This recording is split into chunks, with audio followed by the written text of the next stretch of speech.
Well now, are you settled?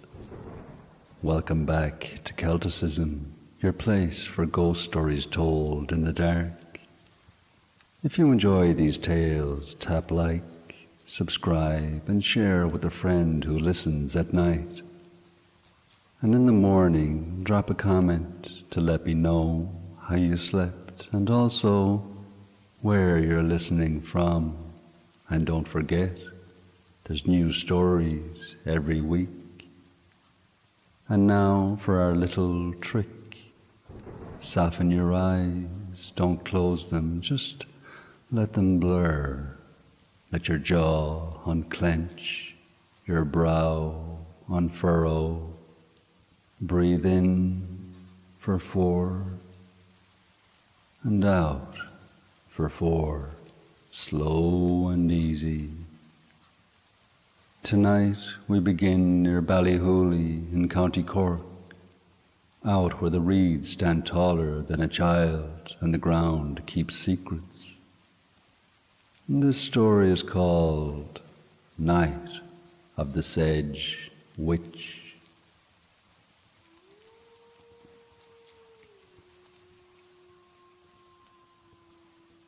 Chrissy tugged Callum by the sleeve and pulled him in behind the house. "Don't you go laughing now," she whispered. "Promise me you won't laugh." "What is it now?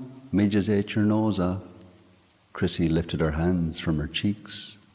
Feathers, small and black, soft as soot, pricked through her skin, along her jaw and down her neck. Callum's grin vanished. "Holy God, Chrissy, you're a hen." "They're not hen feathers," she said quickly. "Don't go saying hen. Look at the colour. Crow." She plucked one. It tickled her fingers, then drifted down into the bog water. Callum leaned closer, squinting. "It could be moss, or Chrissy's eyebrows rose. "All right," Callum sighed. "It's feathers." "And that's not all." She rubbed at her forearm. "It itches everywhere. It's like my skin is, I don't know, changing."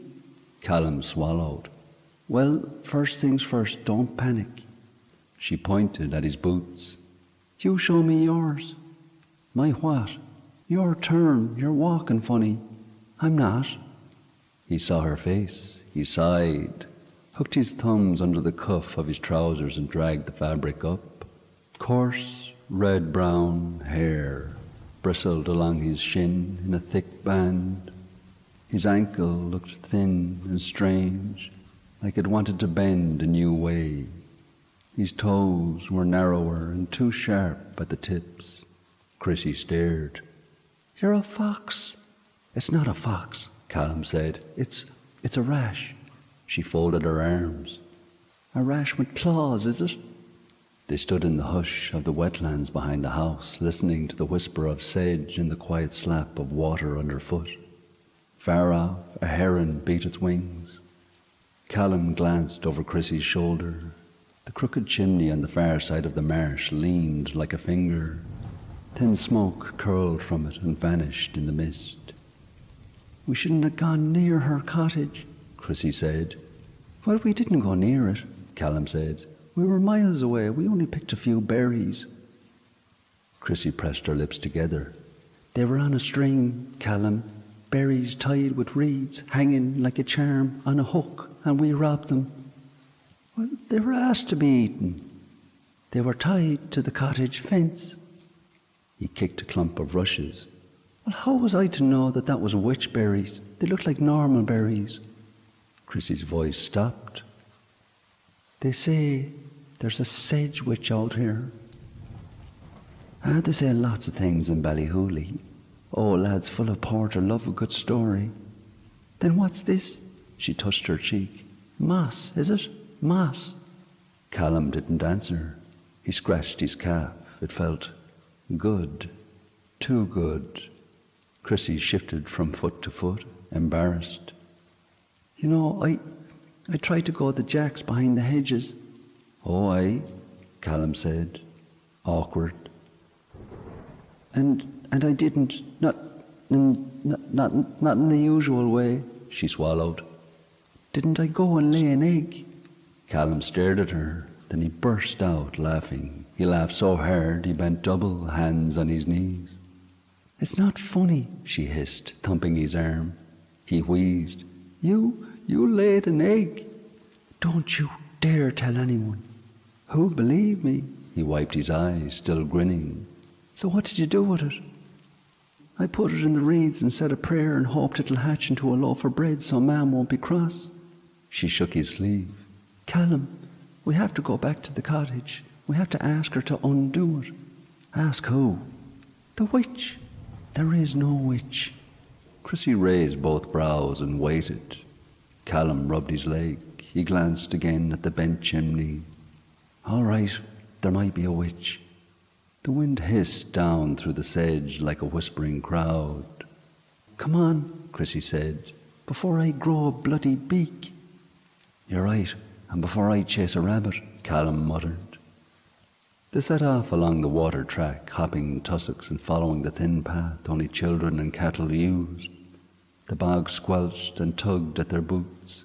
The reeds brushed their shoulders and whispered secrets in a tongue that was only wind. Stop scratching, Chrissy said. I'm not scratching. Chrissy lifted her hand and winced. My elbows, they feel all pointy, and my arms want to, open. Well, don't open them, Callum said. Keep them shut like normal arms. They want to open sideways. Sideways? How do you mean sideways? Like this. She lifted her elbows and held them out. The black feathers lay flat at first, then fluffed with the breeze. See? He sniffed, then sniffed again, stronger, like something lovely had passed on the air. He turned his head left, then right, then left, ears heating, nose working. What are you at? Chrissy asked. Smells, he said. Hang on. What smells? All of them, he blinked, surprised. There's peat smoke from Farrell's place. There's river water. There's someone's stew and fish and penny sweets and frog and, well, you. Me? Dust and feathers and berry juice and, bread. Well, that's not so bad, I suppose, she said, relieved. And bog, he added. Oh. They came to a black, still pool with a narrow plank laid over it. Callum hopped up first, then jolted. What is it? Chrissy asked. My feet want to stand on the sides, not flat. It's weird. Well, hold me hand, Chrissy said. I don't need. He slipped, windmilled, and caught himself, claws skittering on the plank. He blushed. Fine, hold my hand so. She took it and led him across, careful as a cat. Thank you, he said quietly. You're welcome, she said, just as quiet. They walked in silence a while, the reed heads nodding as if in approval. Midges hung in tiny clouds that drifted and broke. The sky above Ballyhooly was a pale dish with milk-blue edges. Cows lowed far off. The day smelled of wet and grass and old wood. Chrissy stopped. D'you hear that? What? It's a sort of crying. Callum listened. He heard the river. He heard a snipe drumming. He heard the scrape of his own boots. Beneath it, thin and far, he heard a sound like a baby yawning and then a reed flute falling. It made the hairs on his arms lift. Only wind, he said. Chrissy didn't answer. She was rubbing at her face again. He watched a line of feathers chase each other down her jaw and vanish into the collar of her frock. Does it hurt? He asked. It itches inside me skin, she said. Callum held out 2 fingers. Do you want me to? Don't pluck them, she said. I'll go bald. He scratched his ankle with the inside of his other boot, pretending not to. Callum, she said. What? You'd tell me, wouldn't you? Tell you what? If you turned into a fox and ran off and left me. He scoffed. Don't be soft. Promise, she said. Right, I promise, he said. And you tell me if you flew away. She swallowed. I don't know if I could help it. Then I'll jump and grab your ankle, he said, and made a show of him reaching. She swatted him. He grinned. They reached a strip of firmer ground. Between two willow stumps stood a little gate made of bent twigs and string. Berries, bright and red, were woven along the top, with little blades of sedge tied in knots between them. Callum slowed. That's where I took them. Chrissy folded her arms. Of course it is. Well, it didn't have a sign. It's a gate in the middle of a bog with berries tied to it, Callum. He looked sheepish. I was hungry. They stepped through. The reeds on the other side grew taller, and the ground showed the prints of things that didn't quite look like boots or hooves. A thin smoke drifted low, curling around their shins. The air felt cooler here. The hair on Callum's arms stood up even more. Is this her? He asked. Chrissy nodded. The cottage leaned at a sulky angle, as if it had once stood straight and then changed its mind. The thatch was patched with reeds and sod, greening in places like a living cap. The door was crooked and low. A window pane was a circle of old glass that bubbled and wobbled like a pond's skin. Go on, knock, Chrissy whispered. You knock. You stole the berries. So you laid an egg, Callum said. That's not a sin, she said. They glared at each other. Callum rolled his shoulders and shook out his hands as if warming them for a fight with the door. Then he rapped his knuckles. A voice inside said, If I wanted you at me door, I'd have put a bell on it. Come in. The children froze. Go on, Chrissy whispered. You go on. She put her hand on the latch. It felt damp and alive. The door opened. The inside was smaller than it looked from out. The walls leaned in, crowded with bunches of dried herbs and bundles of reeds tied into little ladders and stars.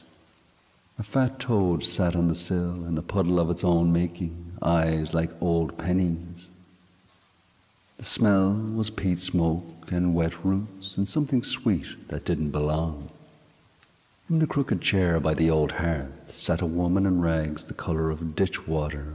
Her nose was long and sharp, the kind that could point at you from across the room. Warts perched on it like tiny birds. Her hair was the colour of reed fluff floating around her head. She was stroking the toad with one finger as if it were a cat. Evening, she said. You brought my berries back in your cheeks by the look of you. We're sorry, Chrissy blurted. We didn't know. You knew, the woman said. You always know. The old ones tell you. You pretend you don't hear, then you take. It's the way of children and men, she added. Callum stood straighter. We're not men.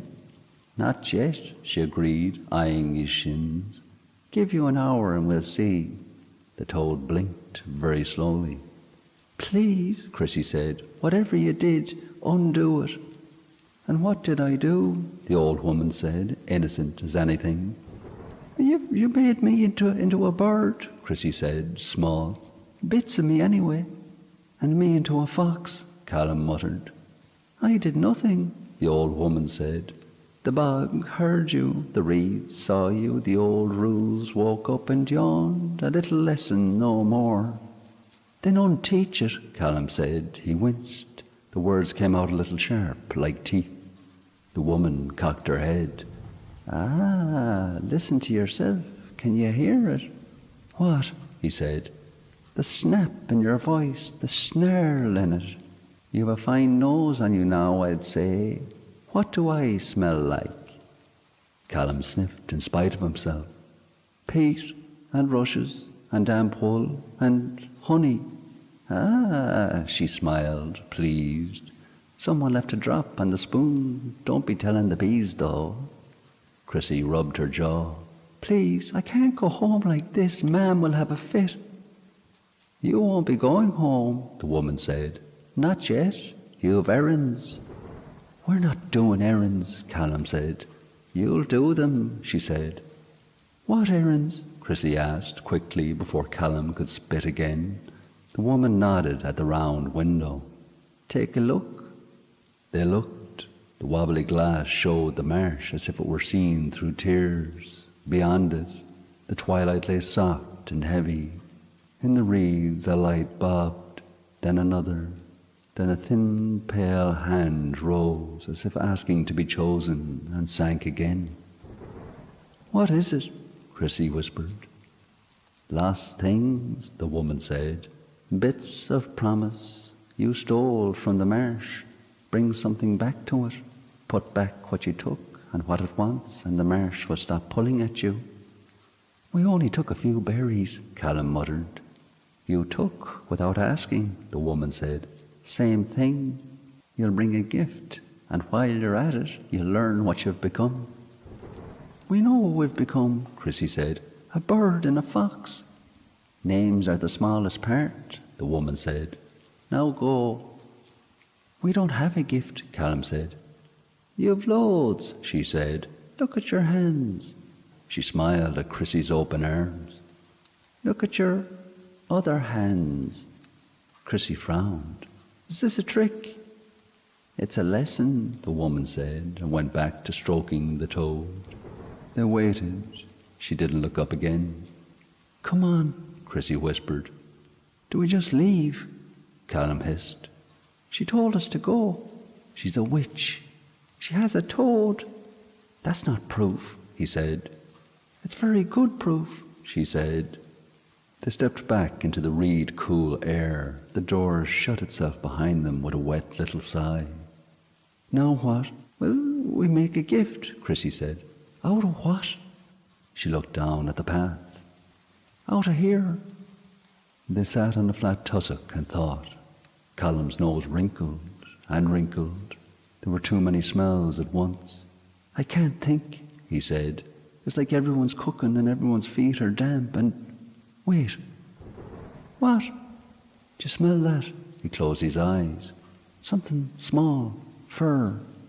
Fear. Rabbit. We're not hunting, Chrissy said. We're apologizing. Not for me, he said. It might be hurt. Chrissy opened her arms and without thinking about it, gave them a little push.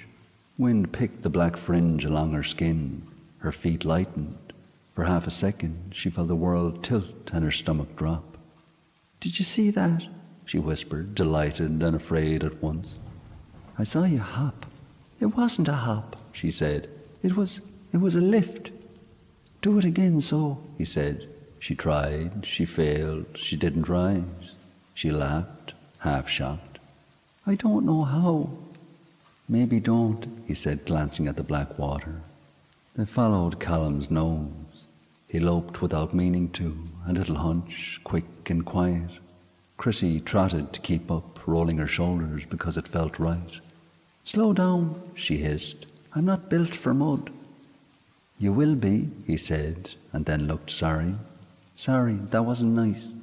No, it wasn't, she agreed, but she smiled. They came upon a snare in the reeds. A rabbit lay there, alive, panting hard, leg tight in a cruel wire. Oh, Chrissy said softly. Callum stared. Every new part of him wanted to nip. Every old part of him wanted to help. He crouched and bared his teeth and then flattened them again behind his lips, ashamed. I'll do it, Chrissy said. She reached, but her fingers didn't like the wire. They wanted to curl round. She made herself use her nails like normal and worked the twist. The rabbit kicked once, and then the wire loosened. It shot away like a released spring. The rabbit stared at them a long moment, eyes round, then bolted. Callum let out a breath he didn't know he held. We could bring the snare, Chrissy said, as a gift. And it's a grand gift, Callum said. Take it away from here. They walked on, carrying the broken thing. The light over the reeds bobbed again and faded. Somewhere, water spoke to itself in a dark voice. Do you think she'll really undo it, though? Callum asked. Oh, I don't know, Chrissy said. Well, what if she doesn't? Then we'll... She hesitated. Run and fly and eat hens, he said. You will not eat hens, she said. Only a little, he said, grinning. She swatted him with the snare. He yelped and laughed. They passed the thin gate again, but didn't go through. They followed the wind-stitched path along a thicker stretch of marsh until they came to a pool edged with stones. Not natural, not here. Someone had set them long ago in a ring. The middle held black water that did not show the sky. This is the place, Chrissy said. It's very much the place, Callum agreed. So what do we do? Well, throw the snare in. That feels wrong, she said. It'll rust and poison frogs. Well, then what? He asked. Chrissy set the snare down and knelt. We say sorry. To who? To whatever listens, Callum. They both bowed their heads. They were not sure what to say, so they said the truth. Sorry, Chrissy whispered. We took. We didn't ask. We were greedy. We were rude. We were children. Sorry, Callum said. I laughed at the stories. I said they were for old men and winter. I took the berries because I thought no one would know, and I know now. A wind came across the pool and drew a circle on it. The reeds bent. The stones clicked to each other, tiny little sounds like teeth tapping. Should we leave something else? Callum asked. Chrissy looked around. We could weave a bundle, rushes and reed heads, a little ladder, like the ones in her house, he asked. They worked with clumsy fingers and not so clumsy claws. Chrissy's new feathers gave her skin a strange wisdom. Knot by knot, the sedge obeyed. Callum's nails pulled tight and neat. In a few minutes they had a small thing that looked like a step to nowhere, tied with a thin twist of hair Chrissy plucked from behind her ear. They set it on the stone ring. Gift, Chrissy said, uncertain. A gift, Callum echoed. The wind stroked it once and left it be. So, is that it? Callum asked. Maybe, Chrissy said. Maybe not. The light and the reeds winked again, closer now. A little hand, a little face, not quite a face, peeped up and sank. Oh, I don't like that, Callum said. Let's go back. They walked fast. The world felt closer, and not in a good way. The air pressed on their shoulders, and the ground tried to keep their boots. At the little gate, Callum stopped and sniffed hard. Smoke, and stew, and the witch. She probably always smells like witch, Chrissy said. Well, that's fair, he said. Back at the cottage, the door opened before they touched it. The woman hadn't moved. She still stroked her toad. Its eyes were terribly patient. Well, she said. We found a snare, Chrissy said. We let a rabbit go. We left the snare. We made a rush ladder and left that too, and we said sorry. Did you mean it? The woman asked. Yes, they said together. She sniffed at them the way Callum had sniffed at the air. I suppose you did. Will you undo it so? Callum asked. You're very quick, she said. He frowned. Please. She smiled a little. It's not for me to undo. The marsh will do it, or it won't. Well, that's not fair, he said hotly. Life isn't, she tilted her head. But the marsh is more fair than most things. It has rules. Keep them, and you'll be kept. Break them, and you'll bend. Chrissy hugged her arms around herself. What else do we do? Say thank you, the woman said. Then use what you borrowed before it goes. Learn what it is to be quick and wary. Learn what it is to see from above. Don't waste the lesson. Callum blinked. Borrowed? She waved a hand. Shoo. But we've only just shoo. They shooed. Outside, evening had deepened into that hour when the world feels made of blue and breath. Midges danced in their tiny constellations. A hawk wrote a crooked letter over the trees. Use it, Chrissy said. She said use it. How, though? You run. He snorted And you? I'll fly, she said, terrified and thrilled. He crouched. He could feel the spring in his legs like a secret. He let it go. He shot forward. The reed bed became a tunnel. The ground flowed under him like a brown river. He laughed out loud. The sounds startled him. He zigzagged on instinct, too fast to fall. Callum, Chrissy cried, half scolding, half proud. Wait! Keep up, he yelled back, and startled himself again with the joy of it. She stood on a hummock and shook her arms out like a bird shakes its wings after rain. The feathers along her skin stiffened and spoke to the wind. She bent her knees, leapt, and nothing happened. She tried again. A little lift. Her heart knocked. Again, she told herself, and jumped a third time. The world let go. She rose, messy and crooked, flapping with everything she had. For a heartbeat, she thought she'd fall like a sack of spuds. Then the air found her. It held her like a careful hand. She gave a startled laugh that came out wrong, a harsh little caw. Callum, she cried and circled clumsily. I'm up. He looked over his shoulder, running, and saw her. You're flying. I'm flying, she shouted and dipped and nearly crashed into the reed bed. She wobbled, found the wind again, and rose a little higher, heart hammering, eyes stinging with the cold. From up there, Ballyhooly looked like a handful of breadcrumb cottages scattered by a child. The river was a ribbon, the bog was a patchwork of mirrors and moss. The witch's cottage was a dark knot in it all, and a warm one. She saw Callum as a rust streak below, a fox boy in boy's clothes leaping the black runs with his new feet. She felt fierce love for him, and fierce fear, and fierce fun, all at once. She tucked, turned, and came down too fast. She shouted, "Move!" and he did, and she stuttered across the ground on both feet, both knees, both hands. "Ow!" she said, laughing. "Ow, ow, ow, ow!" "Graceful," he said, grinning. "Shut up," she said, grinning back. They ran and flew and ran again until the light thinned to silver.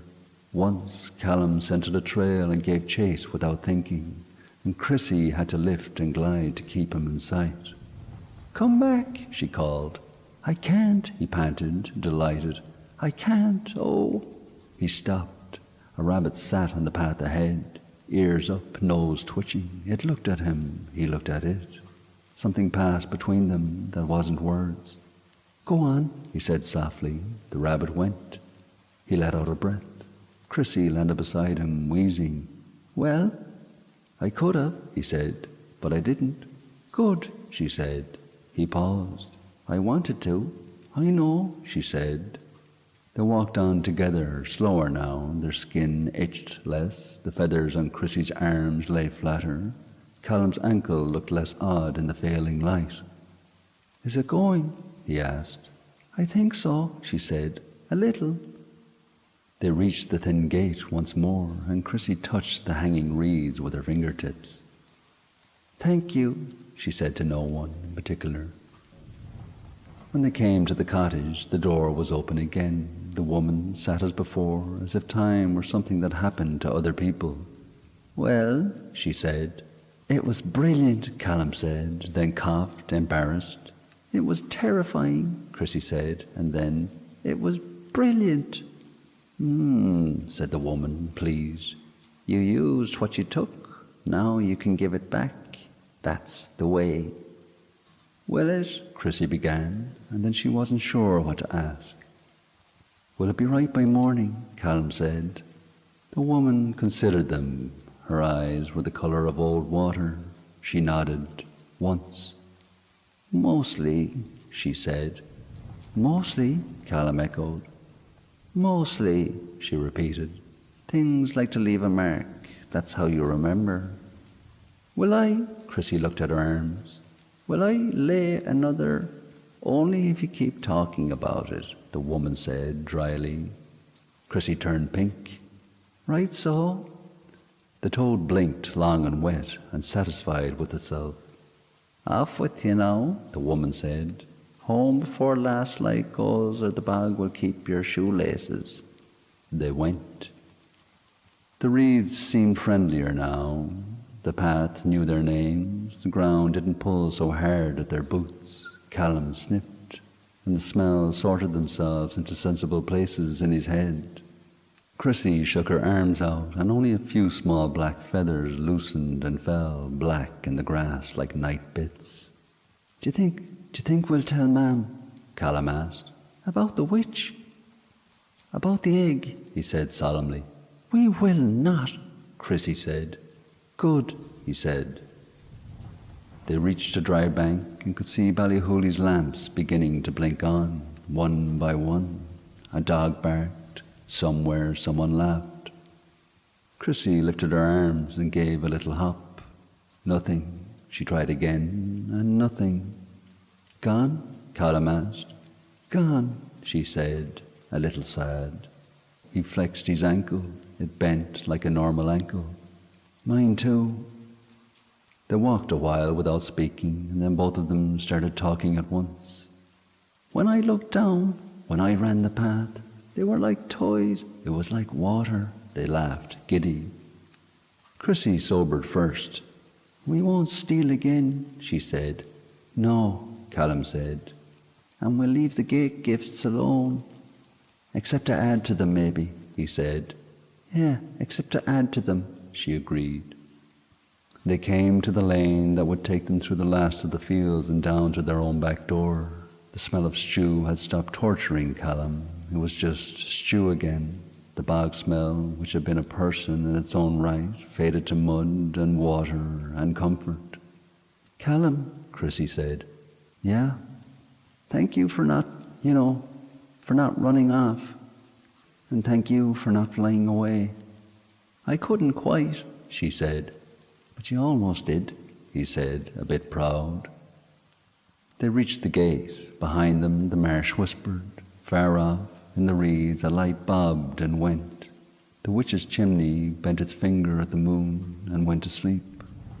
Chrissy looked down at her arms. Only the smallest hint of black remained, like the memory of soot along her skin. She scratched. It didn't itch at all. Callum looked at his leg. It was his again. He wriggled his toes, and they were blunt and boring and perfect. "Do you mind?" he asked. "A little," she said. "Yeah, me too," he said. They looked at each other and burst out laughing. And then they ran for home.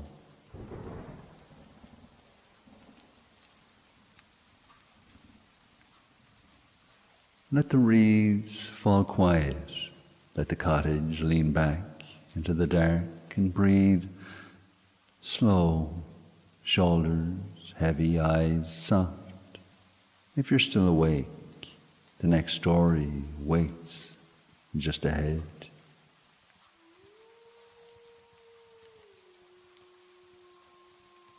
The next tale of the night is called Her Journal. There's a cottage west of Carna, out where the road forgets itself and the sea does the talking. It sits in the lee of a low hill with a hawthorn like a watchman by the gate. The walls are thick, the roof is honest, the step is clean. No neighbours, no close fields, no cattle tracks. Yet the place is always kept as if a careful hand sees to it at night. Inside, a drawer lined with old cloth. There's a small journal, brown cover, frayed string. On the first page, a name written clear, Ursula O'Hanlon. On the next, her dates, and beyond that, these pages, her voice soft and steady, speaking to the dark. What follows are her entries as she wrote them. And at the end, I'll say a word more. This is Ursula's Journal. March 2nd, 1905. The wind holds the house tonight. It pushes at the door the way a big man tests a plank with his boot. I left Neil's coat on the peg beside the jam. I said I'd take it down. I couldn't. His hat too. I like the shadow it makes. It looks like a person standing in the corner, but a kind person. He'll laugh at me for that. I made tea for one and poured two by mistake. I ate the heel of bread and put the slice back on the board as if he were coming in from the yard. Old habits, they have weight. I wrote his name in the margin to see it look back at me. Neil. He had a way with me. He could make my bad mood small in 10 seconds. I could hear him humming, always that same line, the one he said he learnt from his grandfather. It sounded like the sea does when it's thinking. March 5th. I walked to the top of the hill and stood a long time. No cart on the boreen, no smoke from a neighbour because, well, there are no neighbours. Only the long grey of the bay and the low black of the rocks. I spoke to him out loud. I don't care if that makes me touched. I said, "You were a good husband, Neil O'Hanlon." I said, "You were the best man I ever knew." Then I remembered there was no other man. I liked that. It made me smile and cry at the same time. I came home and put the kettle on and then off again and sat by the range with me hands in my lap like an old woman waiting for the angel. March 7th. He had his notions. I must write them down so I can laugh at him, with him, wherever he is. He'd not go to bed if he hadn't set out a saucer of cream by the door. Cold nights, he'd say, like the priest, are hard on small folk with big jobs. He meant the grogach, the little hairy man, he'd say, who mends and minds if a house is kind.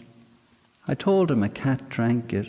He said, "I saw him once, Ursy," and his eyes went far away, all russet hair like a coat made of grass in the old season. A grin on him that would lift a stove lid, not a bad bone in him, a worker, a friend. I called him soft. He kissed my forehead and said, "Well then, a soft man with warm floors." The saucer was empty each morning. I said, "Cat again." He let me have the last word, and still he put the cream out. March 10th. Storm, the kind that roars with its whole chest. It came up from the south fast with a belly full of stones. I thought the house would step sideways. The thatch shook, the doors shuddered. The sea was a drum with a giant's hand on it. I held the cross at my throat and talked with God like I knew him. At the worst of it, I smelled the sea right there in the room, sharp as knives. The window blew its latch and cracked, and the rain came in sideways and made a streak on the dresser. I put the pot on the floor to catch what fell. I said, "Hold, house," and the house did. I don't know if it was me or him or the grogach or God or the four together. After I walked through, the roof is torn at the west corner, 2 flags are up in the yard, and the gate has lost its top slat. The hawthorn bowed low. It whispers when I go by. I never noticed it did that before. March 12th. The range is sulking. The soot fell half down. I dragged the chair to stand on, but the brush is short and I'm small. I gave up and sat on the step and let the cold climb a bit. I told the cold to stop, and it did what it liked. March 13th. Strange thing. The top slat is back on the gate. The nails are new. The wood's not mine. I don't remember doing it. I'd remember the weight of a hammer in my hand. I said aloud, "Thank you," and felt foolish, and not foolish. I didn't sleep well last night. The wind spoke quick words. I thought of him. I thought of the saucer. I could not bring myself to set it out. March 15th. I took the brush to the chimney and made a show of confidence. The brush came back down, black as always, and the soot fell, but neat, as if someone had swept first from the top. The path from the step to the well is clearer today. I don't remember lifting the stones. I have no neighbours to sneak in and help, no cousins close, no men who just happen to be passing. There's only me. And yet, March 18th, I went to the shed and there's a pile of flat stone that wasn't there last week, cut neat, a shy stack behind the barrel. The ground has prints by it, small, bare, and not bare. It looks like a foot with a mitten on it, hair on the edges. It should frighten me. It doesn't. I said his name aloud with a smile I felt on my cheeks. Grogach, I said, like a person greeting a neighbour over a gate. The shed said nothing back. The sea did, far away. It laughed like a kettle hurrying.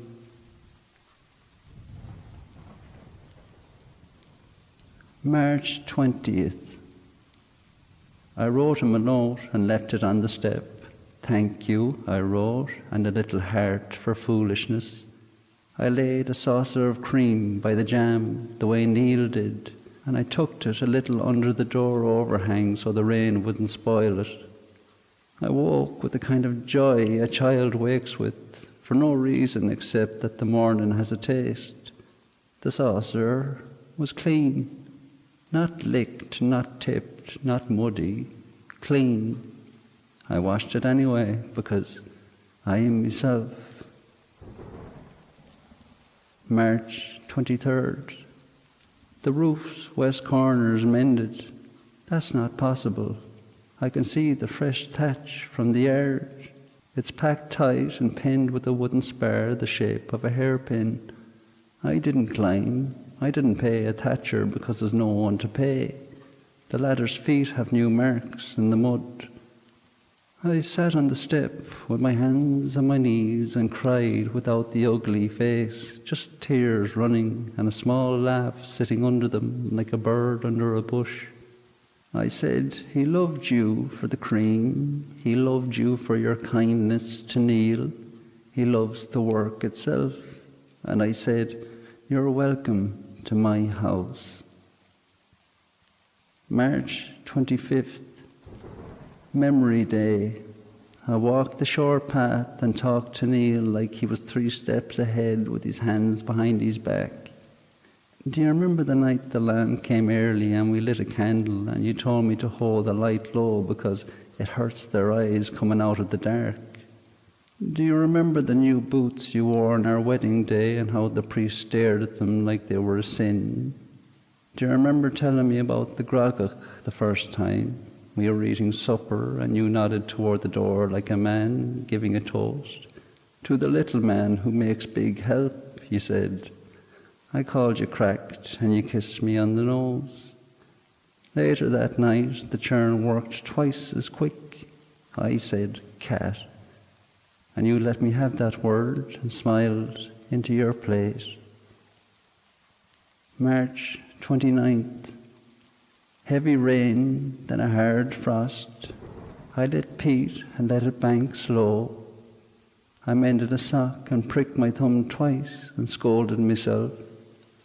When I went to bed, I knew in me bones I'd left the spade out against the wall by the well. In the morning, it was in the shed, dry handle, clean blade. I laughed out loud. There are not many things left in my life that pull a laugh from me. That did. April 1st. The path to the hawthorn is swept. My sweeping is a line with wiggles. This is a ribbon. The step shines. The window ledge I can't reach is dusted. Something hums here when I'm not looking. I made a bannock and the edge crisped right for once. I set a small wedge beside the saucer with the cream and I put the note underneath. Your friend loved you, I wrote. He loved you as much as he loved me. He always spoke your name with a kind voice. He said you were good. If you were the one mending, thank you. April 3rd. I'm more tired than's fair. My legs are slow. My hands shake when I lift the kettle if it's full. I sit more. I look at the chair across from me and will it to fill. Sometimes it feels full. Sometimes the empty is a stone on my chest. When the empty is heavy, I read the pages back and remember the help that is here.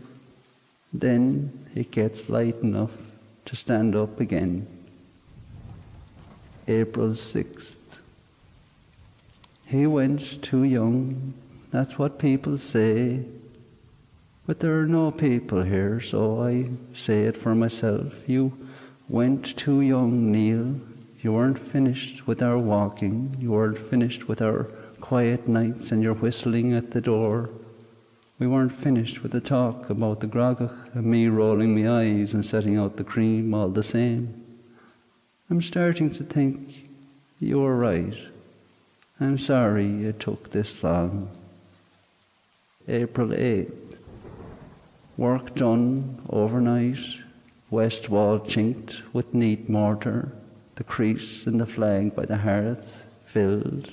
The loose hinge and the press tightened. The latch there changed to a better kind I don't own. There's a smell at dawn now, not animal, not man, not peat. It's like a hedgerow in July when the sun finds the wild things that no one planted and says, wake now. It's also like clean wool. If kindness had a smell, this would be it. April 10th. I set the cream and the bannock and a small ribbon I found in a basket that I used to wear on Sundays when my hair was thick and proud of itself. In the morning, the plate was clean and the ribbon was knotted into a small ladder of reeds that wasn't there the night before. It sits on the dresser now like a thing that says, we're here, don't fear, we mind what's yours. April 12th. I spoke to him today. Not a prayer, not a spell, just a housewife talking in her kitchen. Grogach, I said, and I felt foolish and homely and right all the same breath. Thank you for the roof. Good work. Thank you for my path. My old feet like it. Thank you for the spade and the hinge and the way the fire draws. And for minding my pride so I can say I'm keeping the place when the truth is we are keeping it, you and me. The kettle sighed, the window ticked. I felt seen, which is not the same as watched. April 15th. I remembered the story as Neil told it, plain as if he sat across from me with his elbows on the board. I was a young lad, he said, and I had to fetch a lamb, and the night came quick like it does out here, and I had no lantern. The stars showed me the hedges, the moon found the ditch for me. I came back round the back of the house, and there he was, Ursy, a small farmer of a man, all made of hair, rust brown like bracken, strong like rope, standing on the step with his head tilted, making a face like a dog that hears a whistle only he can hear. I said, "Good night to you," quiet, like to a shy neighbour. He didn't say words I could catch, but he grinned like a man with a secret he's happy to keep. Then he wasn't there. In the morning, the door was hung better, and your mother said it was me that did it, and I let her be right.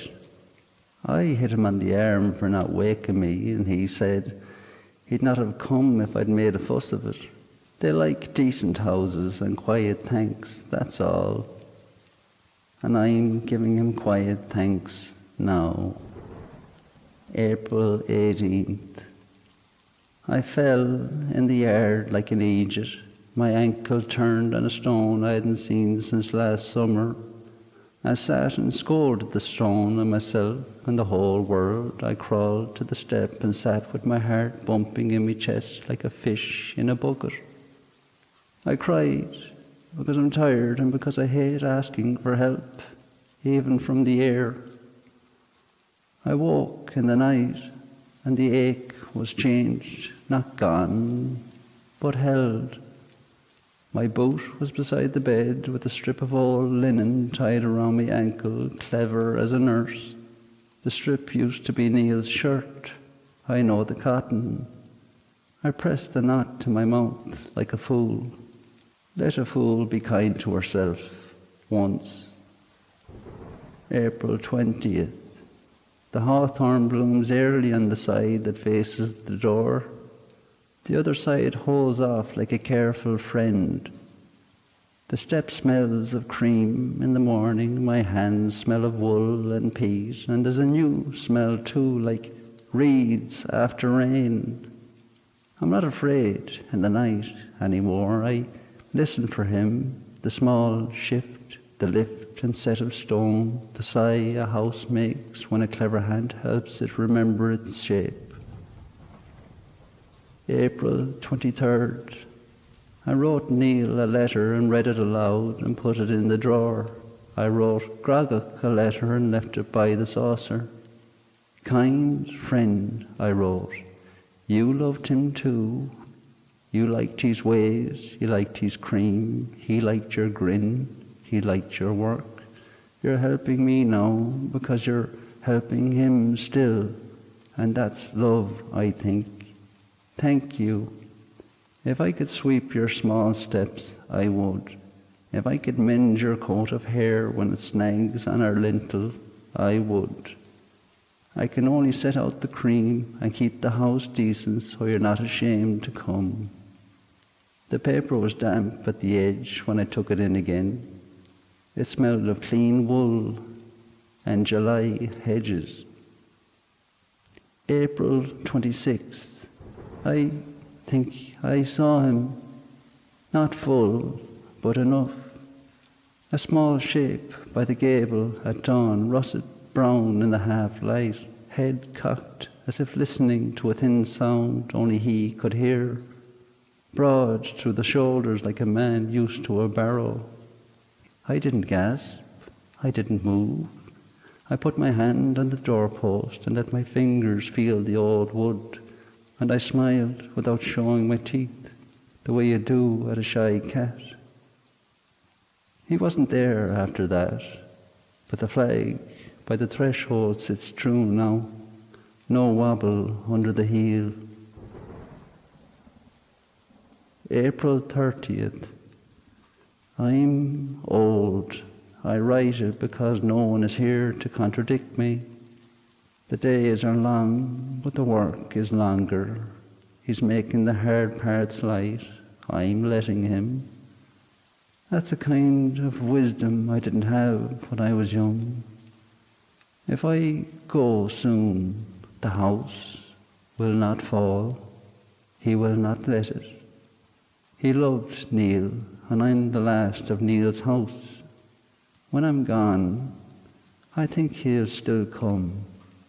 He'll push the dust to the door with his foot. He'll right the stool if it leans. He'll tap the latch and nod at his own work. He'll take the cream as always and grin in the dark. May 2nd. I mended the blue dress and wore it to the well for the nonsense of it. It hangs on me like a shirt on a peg, but it made the day feel like a Sunday. I sang the line Neil loved. A wren sang back and made a better job of it. When I came up the path, I smelled bannock, though I hadn't put the fire on. The board was clean, the knife was in its right place. I put my hand flat on the table and said, "Thank you," to the grain of wood, to the air, to the man I cannot see. The house felt pleased, so did I. April 5th. My breath was poor today. I sat more than I stood. I looked at the corner where his hat hangs and told it the news of the day. "Your friend fixed the door that swelled in the rain, love," I said. "He remembers your way. I'm trying to remember mine." At dusk I set the saucer and I added honey because it felt right. I put a sprig of hawthorn by it and hoped that wasn't foolish. The morning brought back the bowl clean, the sprig braided into a tiny crown, and the smell again, kindness and work. May 7th. The page is shaking under my hand. I'm warm and tired. The kettle sings like a far road. I'm going to set out the cream and leave this open in case he wants to read. A small thought, if he has eyes for ink. Kind friend, if you're reading, know that you were loved here, by Neil first and then by me. You kept me when I couldn't keep myself. You showed me that grief has hands. You mended what a storm couldn't help breaking and what loneliness tried to finish. If you come tonight, take your fill. Leave nothing but the clean saucer and the tidy floor.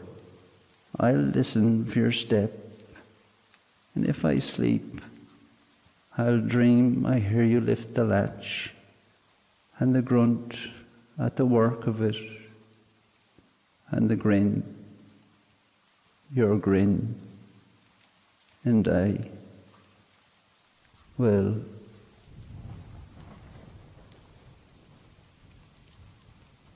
her pen doesn't write another line.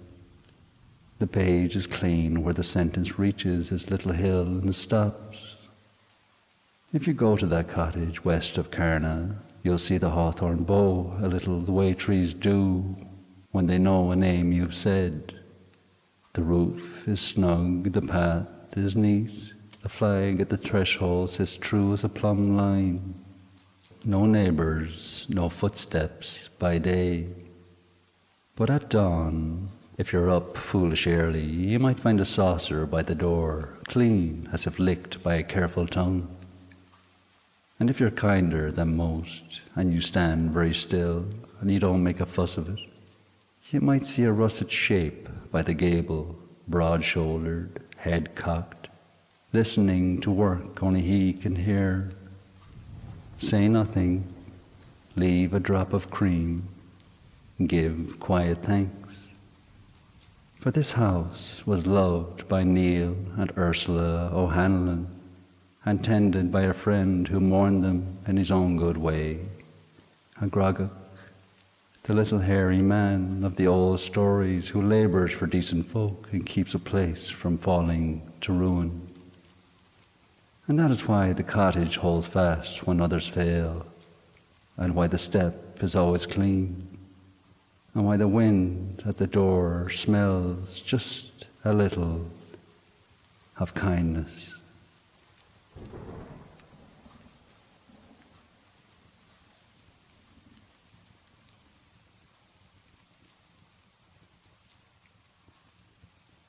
The next tale is called chains beneath the storm.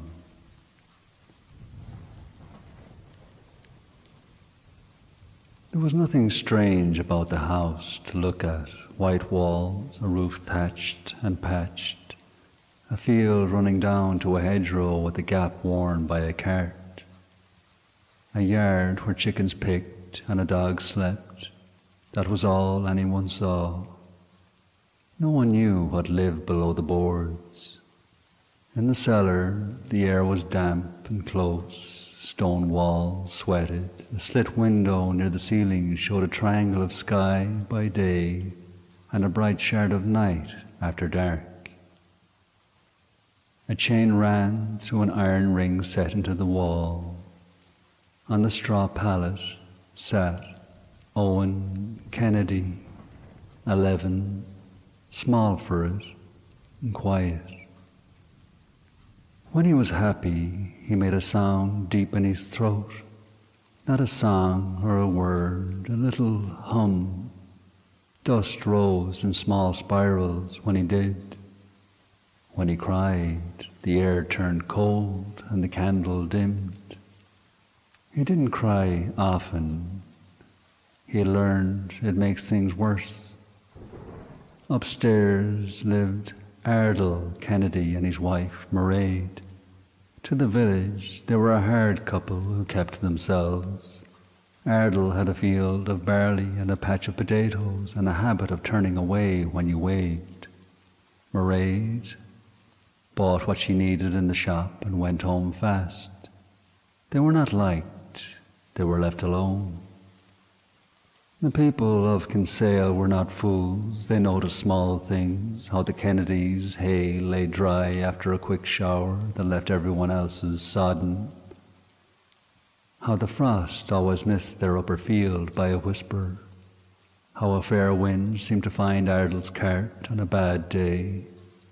But folk choose their peace. They nodded at coincidences and blessed themselves and minded their own.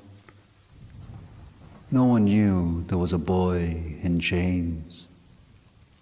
In the mornings, Mairead brought a candle down the steps. She set a bowl of water and a heel of bread on the floor. She spoke soft, always soft, too soft.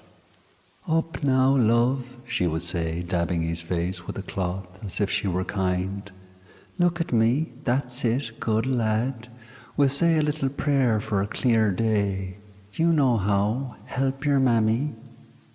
If he looked away, her fingers found his ear and pinched. If he spoke too slow, she tutted. When he did as he was told, she kissed the sore place and called him darling. He learned to speak to the sky the way she wanted. "Blue," he would whisper, eyes on the triangle of light. "Dry," he would whisper, throat tight. "Be gentle," he would add in his head, because it felt right to ask for that too. The air stirred, or it didn't. On the days it didn't, Ardle came down instead. Ardle didn't speak soft. He had a drinker's jaw and a farmer's hands. He didn't bend to the boy's height. He stood over him and made him small, then smaller again. "You did it wrong," he'd say. "Look me in the eyes when I talk to you." Owen would lift his face and try not to flinch. Ardle's strap would crack and the candle would crawl long and thin. The cellar swallowed the sound and kept it. No one in the village knew about the cellar. No one knew about the prayers set to the clock of other people's cutting and haymaking. No one knew how often Ardle took a chance at the shop and said he had a feeling about the weather and took a coin to match. Only Owen knew, only Mairead, who made herself gentle when it suited her, only Ardle, who was never gentle.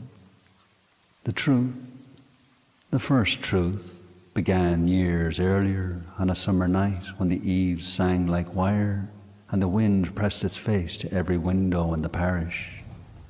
Mairead was younger then. She was alone in the house. Ardle was away with a cousin buying a heifer. The sky had turned bottle green, and the wet had come down in a wall. A knock came at the door, not loud or timid, a steady knock. She opened. She shouldn't have, but she did. A man stood there with his cap in his hands, handsome, tired-looking, a stranger by his coat. But the odd thing was, the coat was dry, and so was his hair. The rain moved around him like a flock parting around a tree. "Stay out," she meant to say, but her mouth said, "Come in out of that." She set a mug on the table, and the tea steamed for him. He held it, and the steam lay low. He didn't ask for anything. He didn't push. He didn't step close. He sat. He spoke quiet. The room seemed to listen to his voice. The window glass loosened its fear. She couldn't have told you what they spoke about if she tried. It was about nothing. It was about everything. It was the kind of talk that makes a person feel less alone than they were. When she woke, the chair was empty, the door was shut. The yard was wet, but the grass just outside the sill held no footprints. On the table, in a cup, there was no tea stain. The mug was as clean as if it had never been used. 9 months later came Owen, pale, quiet.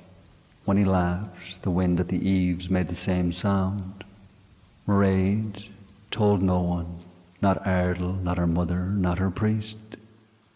She locked the night in her chest and turned the key on it and promised herself it had been a dream. When the baby made the candle shiver with one happy breath, she lifted him and told him to stop. When the windows rattled gently because he was frightened of thunder, she rocked him and shushed the windows and blamed the house.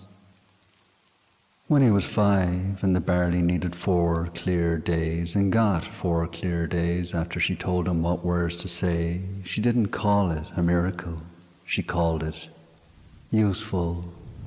And when Ardle found out, because men always find out when something touches their pocket, he called it ours and set a chain for it.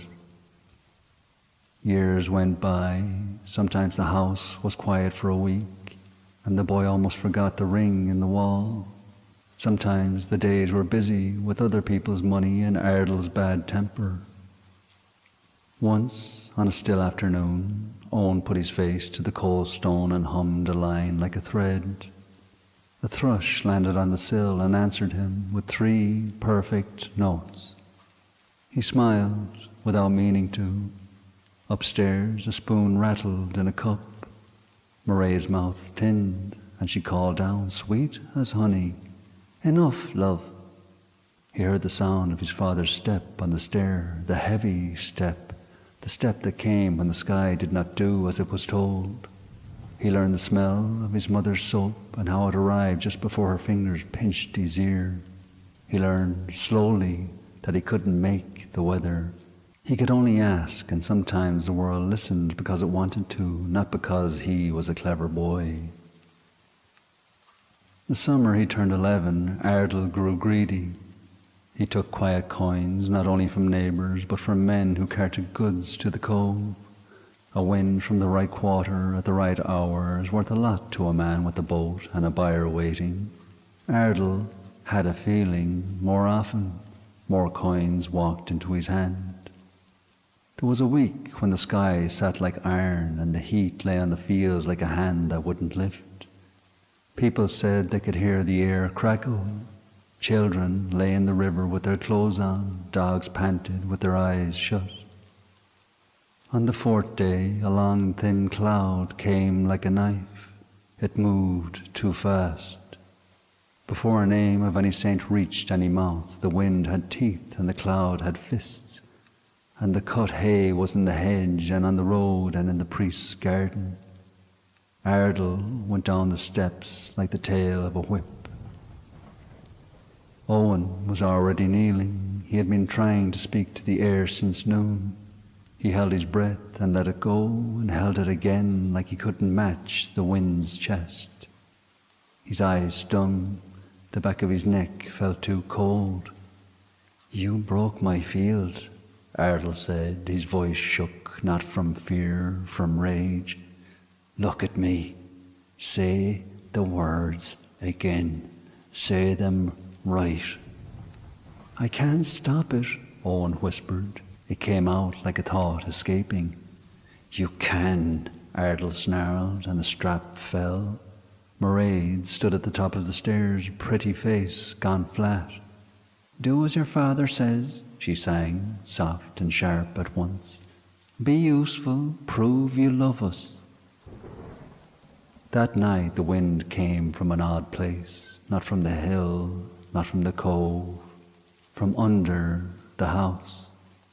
It began as a low talk in the timbers, like old men murmuring on a bench after Mass. Then it moved into the stone as if the stone remembered being sand and liked it better. Then it moved into the chain on Owen's wrist, and the links hummed a little music. Owen stared at the triangle of light. A star slid through it and was gone. He put both hands on the floor and felt a tremor there, gentle as a cat's purr. He bowed his head. "I'm tired," he whispered. "Please take me home." Upstairs a latch fell by itself. A cup walked a thumb's breadth across the table. Mairead caught her breath. Ardle swore and grabbed for the cellar door. The door opened before his hand closed on it. A smell came up that wasn't damp and not peat and not anything a person could put a name on.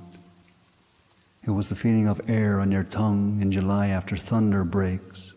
It was the feeling of a clean sheet pinned to a line in a good wind. Ardle stepped down. The candle flame lay flat and kept burning. Lightning lit the stair from inside the house. Every nail shone, every splinter stood up like hair.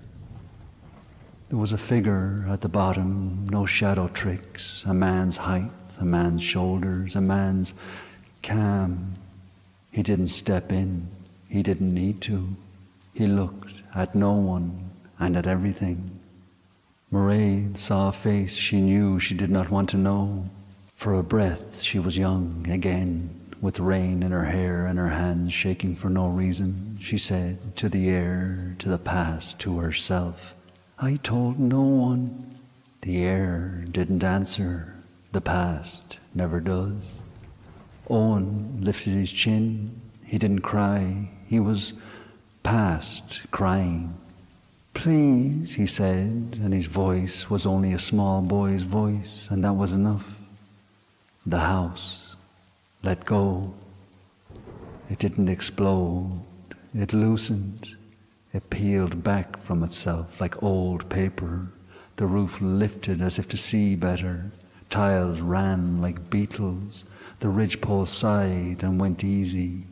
Ardle lunged and found the wind standing where he wanted to be.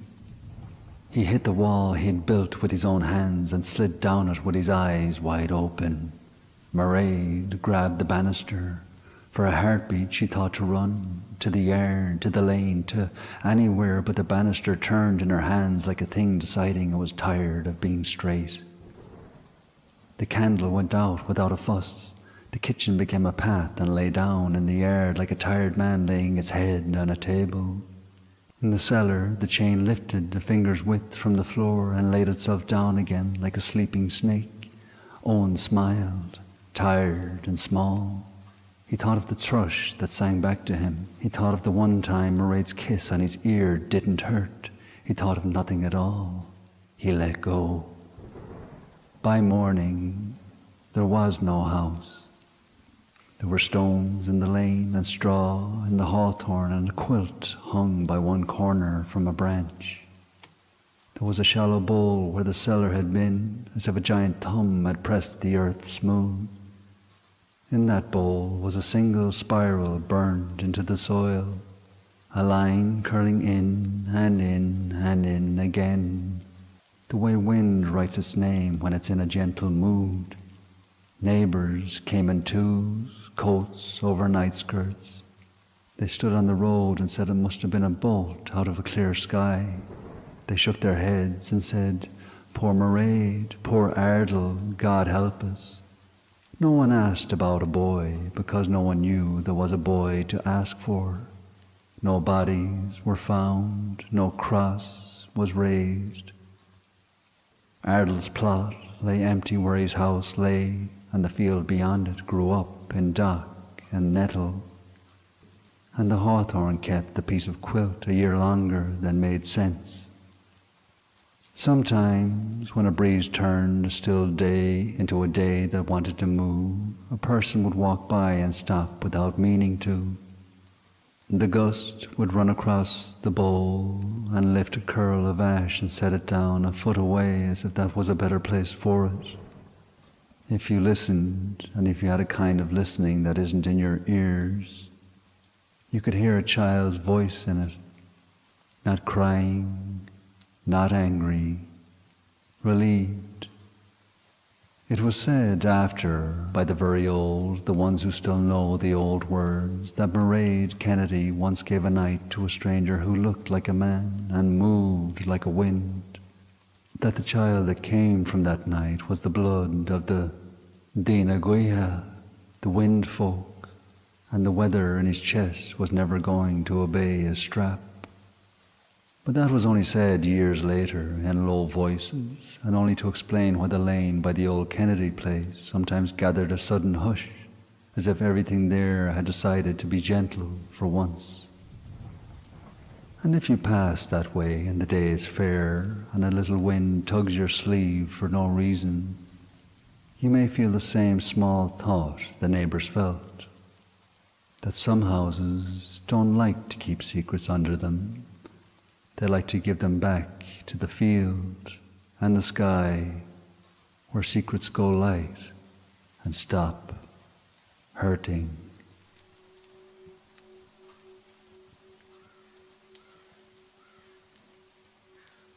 Let the house in your mind sink back into the hill.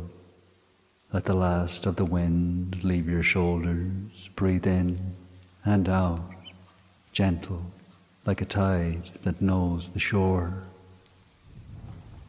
If you're still awake, thank you for keeping me company in the dark. If this helped you rest, please like, subscribe, and in the morning leave a comment. Tell me where you're listening from and if sleep found you. Share these stories with a friend who loves whispered folklore, and come back every night. Let this be your resting place. New stories every week. Now soften your eyes again. Don't close them, just soft, and feel the bed hold you. We'll drift into the storm together, and then into sleep. Good night.